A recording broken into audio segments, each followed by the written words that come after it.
அப்போஸ்தலர் 9ஆம் அதிகாரம்.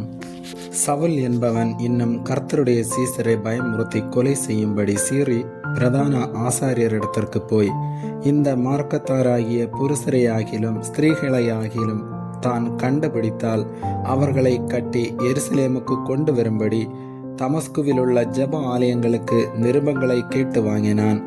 அவன் பிரயாணமாய் போய் தமஸ்குவுக்கு சமீபித்த போது சடுதியிலே வானத்திலிருந்து ஒரு ஒளி அவனை சுற்றி பிரகாசித்தது. அவன் தரையிலே விழுந்தான். அப்பொழுது, சவுலே, சவுலே, நீ என்னை ஏன் துன்பப்படுத்துகிறாய் என்று தன்னுடனே சொல்லுகிற ஒரு சத்தத்தை கேட்டான். அதற்கு அவன், ஆண்டவரே, நீர் யார் என்றான். அதற்கு கர்த்தர், நீ துன்பப்படுத்துகிற இயேசு நானே. முள்ளில் உதைக்கிறது உனக்கு கடினமாம் என்றார். அவன் நடுங்கி திகைத்து, ஆண்டவரே, நான் என்ன செய்ய சித்தமாயிருக்கிறீர் என்றான். அதற்கு கர்த்தர், நீ எழுந்து பட்டணத்துக்குள்ளே போ. நீ